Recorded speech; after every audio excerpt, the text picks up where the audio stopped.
estamos aquí en Guadalajara conversando con Bernardo Esquinca. Creo que vamos a platicar de muchos temas vinculados a su literatura. Pero antes que todo agradecemos el tiempo para esta charla. No, al contrario, un gusto platicar contigo, Yosimar, y reencontrarte aquí en Guadalajara después de una plática que tuvimos hace unos años en San Ildefonso sobre mi otro libro, Demonia. Bueno, y empecemos por el comienzo de la escritura, por decirlo así. ¿Qué surge primero, la vocación por la escritura o la vocación por el terror? ¿Cómo se conjugan? ¿Cómo van surgiendo? Supongo que surgieron de manera conjunta, aunque yo no lo sabía. Es decir, mi vocación por lo macabro es desde muy joven, desde niño.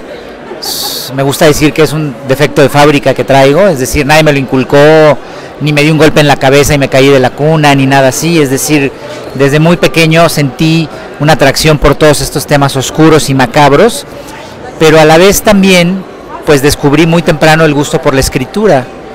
Provengo de una familia de escritores, mi papá era escritor, ya murió, mi hermano Jorge es un poeta conocido, mi casa estaba llena de libros, asistí a presentaciones de mi hermano desde muy niño, y yo nunca me lo planteé, simplemente lo tenía muy claro, es decir, yo quería escribir, y a los 8 años escribí mi primer cuento, que por cierto se llamaba Tlaloc y el misterio del dios.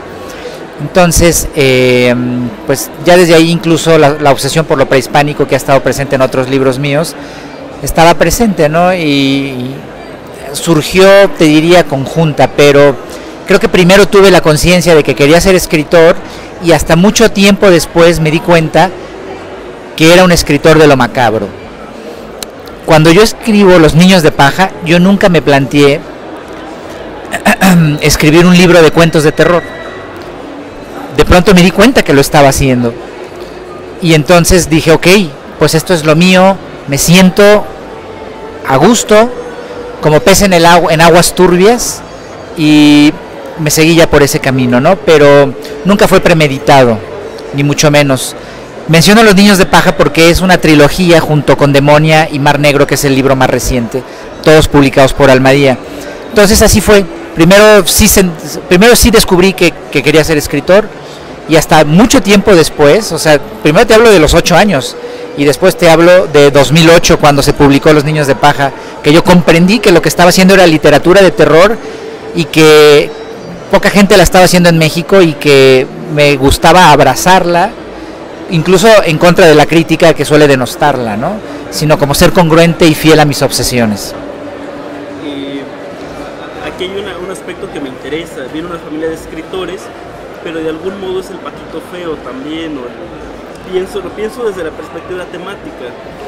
No es lo mismo decir una familia de abogados que alguien diga quiero ser escritor, obviamente es el diferente, pero en México, donde los escritores y las familias de escritores son poetas, son narradores de otros temas, pero no de novela oscura, no de cuentos oscuros, hay esta temática distinta.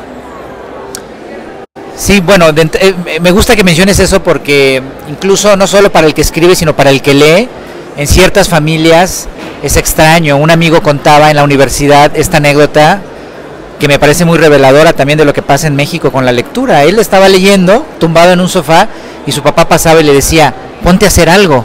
Y él decía, pues estoy leyendo. Entonces, a veces hay como ese desprecio. Yo afortunadamente crecí en un ambiente de escritores donde pues lo más natural del mundo era leer, y mi casa estaba llena de libros. A mi papá no le cabían en la casa, ya en el resto de la casa, sus libros, y tuvo que invadir afortunadamente mi cuarto, donde yo dormía. La cabecera tenía un hueco para libros, y los llenó con la serie de lecturas mexicanas que lanzó en los 80s la SEP, junto con Joaquín Mortiz y el Fondo de Cultura Económica, para editar a precios bajos y en grandes tirajes libros importantísimos de la literatura mexicana. Ahí descubrí a Jaime Sabines, a Octavio Paz, a Julio Torri y a Amparo Dávila, fundamental para mí, porque es la única escritora mexicana que dedicó la totalidad de su obra a la literatura de terror. Yo leí en mi adolescencia a Amparo Dávila y quedé traumatizado. Fue una lectura muy poderosa, y yo simplemente estiré la mano y salió ese libro, como en la lotería o como en el tarot, Muerte en el bosque. Lo leí, quedé muy impactado, ¿no? Entonces yo tuve esa fortuna de crecer en un entorno donde no era raro leer y escribir, pero claro, y aquí vamos a responder tu pregunta, y esto creo que es al menos una anécdota muy personal que te comparto y que para mí es muy emotiva, porque pues obviamente para mis papás, cuando empezaron a darse, o sea, cuando vieron que escribía, les encantó la idea, pero cuando empezaron a leer lo que yo escribía, desde mis primeras historias muy truculentas, mi primer libro, La mirada encendida, del 93, que publicó el Fondo de Cultura, Tierra Adentro, pues tiene ahí un par de narraciones bastante extremas.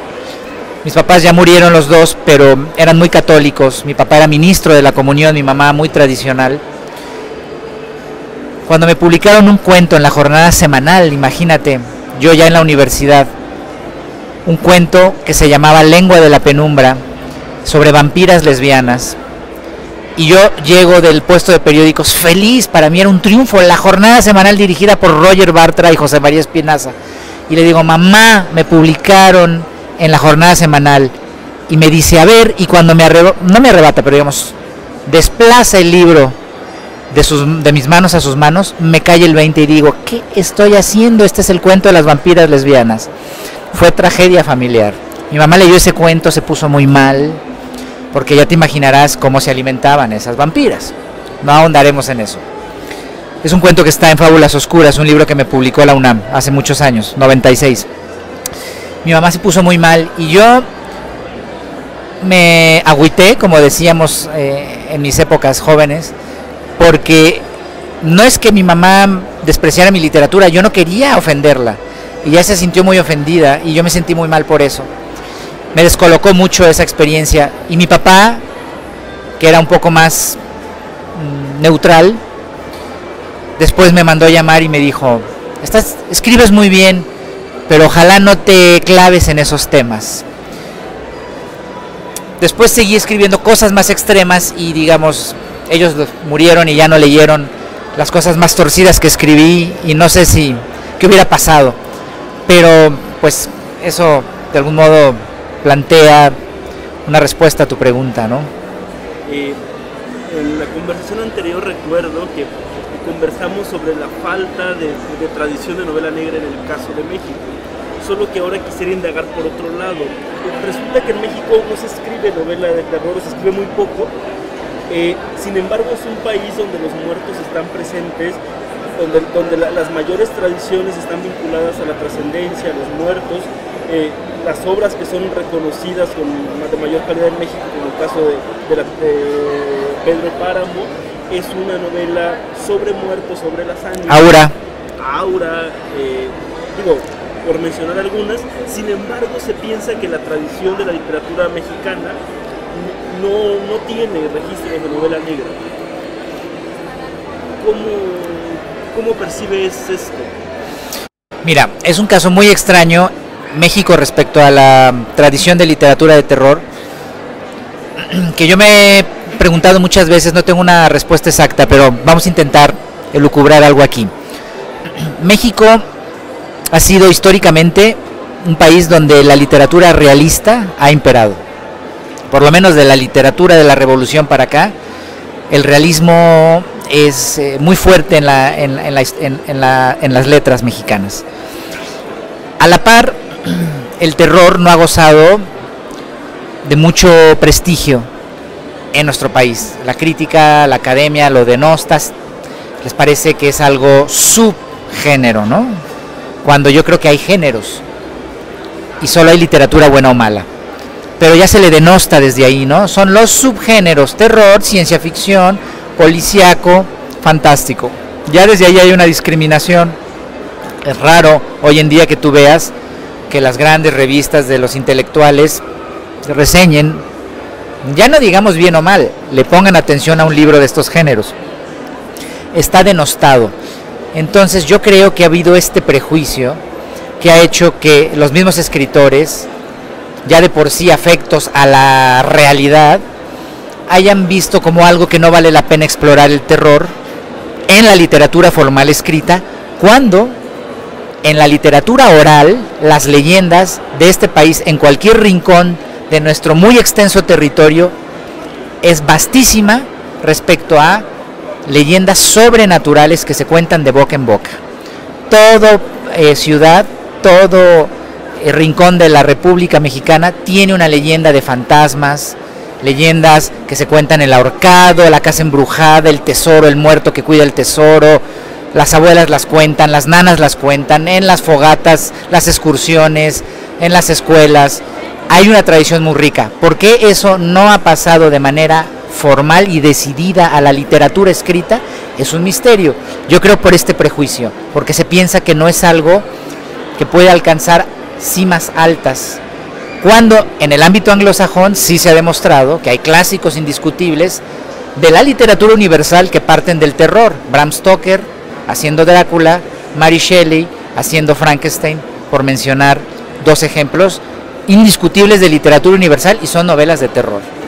En México se piensa que no, pero como pudimos demostrar Vicente Quirarte y yo haciendo los 2 tomos de la antología de Ciudad Fantasma, plumas tan reputadas como la de Salvador Elizondo, como José Emilio Pacheco, como Carlos Fuentes, como Manuel Paino, como Ignacio Manuel Altamirano,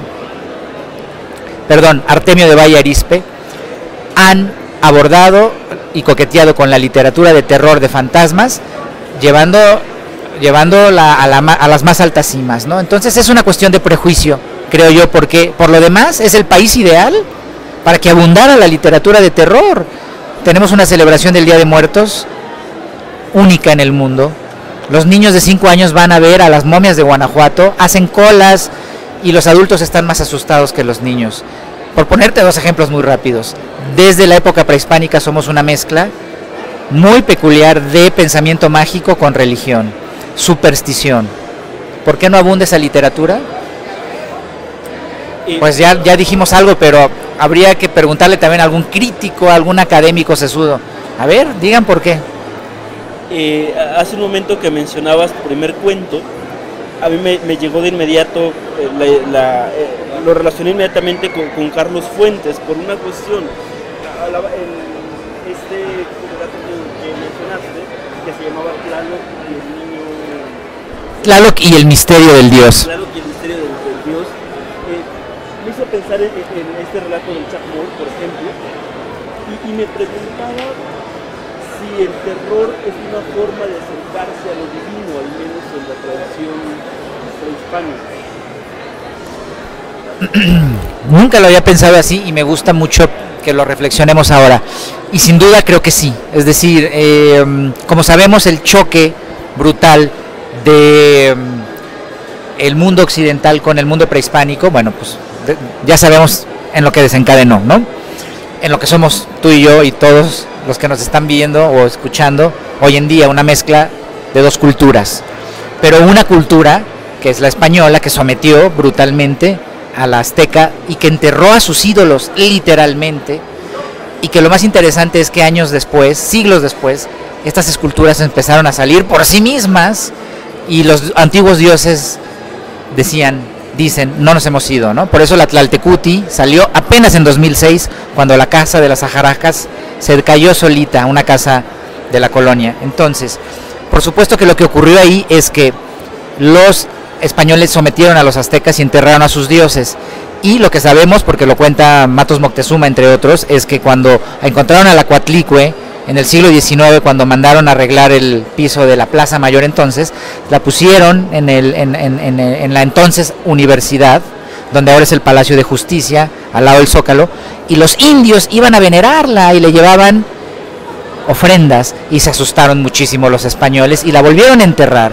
Entonces, es muy interesante volver a tu pregunta original, donde en muchas ocasiones el terror que se ha hecho en México reflexiona sobre este encuentro de supuestamente el México moderno con un pasado con el que le ha costado mucho trabajo reconciliarse. Cuando este pasado circular vuelve, este pasado prehispánico dice, no nos hemos ido, aquí estamos, ocupamos un lugar alguna vez, fuimos los reyes de esta ciudad, los dioses de esta ciudad. Y el cuento de Chuck Moll, de Carlos Fuentes, es fantástico, me encanta, porque es alguien que encuentra un idolillo del Chuck Moll en la lagunilla, pero resulta que no era una copia, que era un ídolo real, y empieza a haber un encuentro del hombre moderno con este pasado que se vuelve amenazante. Y hay toda una tradición de eso, también José Emilio Pacheco con la Fiesta Brava, hace un cuento increíble donde además es el primer cuento donde aparece el metro como personaje y donde en los túneles del metro hay pasadizos hacia pirámides enterradas donde sigue habiendo ritos prehispánicos. E incluso una película como El símbolo de la muerte, donde sale Cantinflas con guión de Salvador Novo, donde también tiene que ver con esto, donde el pasado prehispánico regresa de manera violenta a recuperar el lugar que le fue arrebatado. Entonces es muy probable que los orígenes de la muy escasa literatura de terror que se ha hecho en México tiene que ver con esto que tú mencionaste y dijiste de manera que me parece muy reveladora, por un temor a lo sagrado o de algún modo así, ¿no? Pensando un poquito más, tengo la impresión de que el terror que nos produce el terror tiene que ver, al menos en la literatura, con la idea de que no hay escapatoria.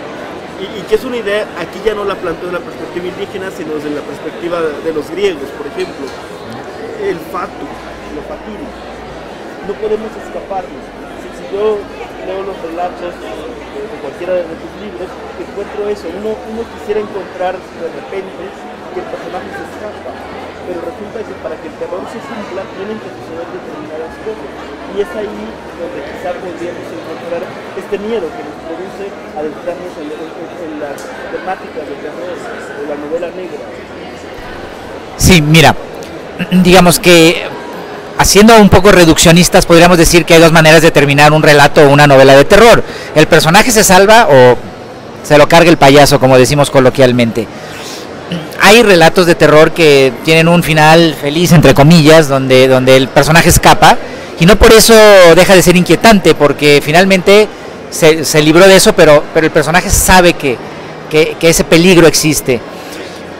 Yo generalmente prefiero, porque no es que sea fatalista, pero pues soy sombrío y muy paranoico, y entonces tampoco me gustan los happy endings ni los finales hollywoodenses, porque finalmente la vida es, más allá de la ficción, la vida es dura, ¿no? Entonces generalmente opto por este final donde el personaje no tiene escapatoria. No creo que sea por una cuestión efectista de que crea yo que no teniendo escapatoria el personaje eso va a volver más brutal mi relato, sino porque en verdad a veces pienso que no hay escapatoria en general. Es decir, por ejemplo, yo no tengo escapatoria a mis obsesiones, estoy afortunadamente condenado a ellas de por vida. Yo no voy a un día a escribir una novela rosa o una novela de comedia, sí, o sea, yo soy fiel a mis obsesiones, es el terror, el miedo a la muerte, en fin, los insectos, la locura. Estoy atado a esas obsesiones para bien o para mal, y voy a ser fiel a ellas. Entonces yo no tengo escapatoria a mis obsesiones, mis personajes tampoco tienen escapatoria a las situaciones que les ocurren. A lo mejor me creo un pequeño Dios, creo que todo escritor se crea un pequeño Dios porque tiene una creación y mueve a sus personajes a su gusto como en un juego de ajedrez, pero a la vez uno se da cuenta que también los personajes cobran vida propia. No lo sé, me estoy sincerando mucho contigo ahora, pero creo que el hecho de que mis personajes no tengan escapatoria tienen que ver con una visión de la vida. Insisto, no porque yo sea catastrofista, pero sí creo que, digamos, hay una congruencia con las historias que planteo y en la manera en que las armo, pues no hay escapatoria. Quizá por el tema de las obsesiones en las que yo no tengo escapatoria, ¿no? Por lo que me acabas de responder, entiendo que hay una vocación por el terror, pero también hay una convicción. Me doy cuenta, por ejemplo, que conoces la tradición de la novela oscura norteamericana y algunas otras, en el caso de México, digamos, el enriquecimiento literario de la tradición oscura, pero ¿qué cosa hay de vivencial en estos relatos y en todos estos relatos? Hay también experiencias de lo terrorífico, de lo fantasmagórico, de lo divino incluso, que produce este rechazo y este asombro, incluso experiencias de belleza, como las que describía Rilke, por ejemplo. Hay mucho de lo que yo vivo y también mucho de lo que yo imagino y mucho de lo que yo veo en los demás. También el escritor no se puede mirar solo el ombligo, ¿no? Sino que tiene que estar muy atento a lo que le rodea. Creo que eso es lo que más nutre la literatura de un escritor y la vuelve puede volver más interesante a los ojos de los demás, ¿no? Hay mucho de vivencia personal en el sentido, no tanto de que si salgo a la calle y me pasa algo, sino de mis miedos y paranoias. Eso sí está muy transparente en lo que escribo y planteo al lector, ¿no? Sí hay muchas convicciones y mucha de mi visión de la vida y de la literatura puesta en lo que escribo, ¿no? Creo que el escritor debe ser fiel a sus obsesiones. Procuro ser fiel yo a mis obsesiones, pero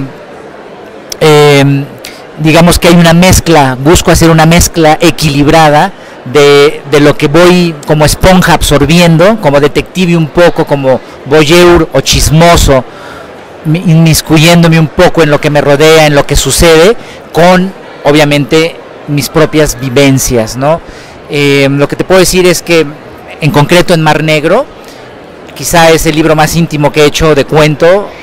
Hay un relato en particular que es Mar de la Tranquilidad, Océano de las Tormentas, que tiene que ver con un esquizofrénico que cree que habla con Neil Armstrong por telepatía, y yo tengo un primo, esto es real, que es esquizofrénico y cree que se comunica con Neil Armstrong por telepatía. Entonces, desde ahí ya parto de algo muy íntimo, muy propio, muy descarnado, porque pues es una historia familiar trágica, ¿no? Tener un familiar con locura, ¿no? Mi tía, ¿no? Su madre ha sufrido mucho por tener a digamos, hijo pues con esta enfermedad, y yo parto de eso, que es algo real, que es parte de la historia familiar, pero lo llevo a otro nivel. Es decir, tampoco me interesaba hacer la historia de mi primo, que tampoco quería revelar intimidades ni nada, sino partía como de esa anécdota dura, cruda, de mi realidad, para ya crear una historia que se dispara hacia una teoría de la conspiración que tiene que ver con la NASA, con el asunto de que Neil Armstrong no regresó en realidad de la Luna, se quedó allá atrapado, le pusieron un doble, ¿sí? Entonces creo que este ejemplo nos puede ayudar como a explicar que muchas veces sí se parte de una vivencia y una cosa muy cercana, pero que no se puede quedar ahí, y hay que llevarlo ya al territorio de la imaginación, que es el que me interesa, para hablar de otras cosas. Para finalizar ya esta conversación, quisiera preguntar sobre el trabajo del lenguaje en los textos. Por la lectura del libro me doy cuenta de que el relato o la novela oscura no acepta la utilización de la metáfora. El lenguaje es sin concesiones, pues sin andar poetizando, sino que tiende a contar algo sin entretenerse en otra cosa. Bueno, es cuestión de estilo, ¿no? Digamos, sí hay narradores de lo extraño, del terror, que tienden un poco más a la poesía, y de cualquier género, ¿no?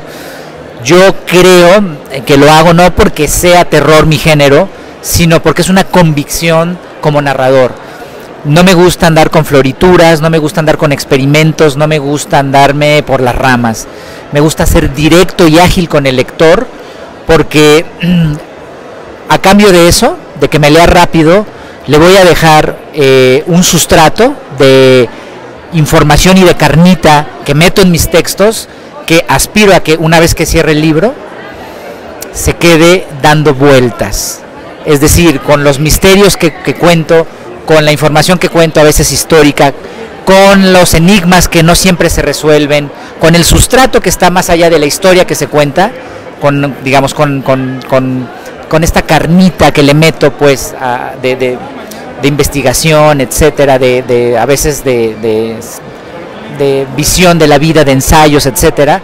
Me gusta pensar que el lector, como los fantasmas que pongo, una vez que cierre el libro, se va a quedar habitado por espectros en su mente, que no va a poder apagar la luz, y se va a quedar pensando en mis cuentos, habitado por mis cuentos, como si fueran una presencia, un fantasma, ¿no? Aspiro a eso. Y entonces, te digo, la elección del lenguaje es una convicción, más que nada una herramienta, de que creo que hay que ir directo en cuanto a una narrativa, pero que sí hay que dejar un sustrato. O sea, es decir, eso no implica una superficialidad, ¿no? Sino que implica que el lector pueda acceder al texto de manera directa, pero que sí le voy a dejar 2, 3 trampas de oso en las que se va a quedar atrapado, A lo mejor no el pie, porque no quiero ser tan sanguinario, pero sí la pernera del pantalón, y no se puede zafar, y que se quede pensando en mi libro varios días antes de que se olvide de él. Bueno, pues muchas gracias, Bernardo Esquinca. Yo creo que nos encontramos en el Mar Negro, que lo terrible no es que sea un mar proceloso, sino que está quieto y cualquier cosa puede pasar. Así es, te agradezco, Yosimar, siempre platicar contigo es un placer, y a quien se acerque a mi literatura, pues le diré que le deseo felices pesadillas. Gracias. Gracias.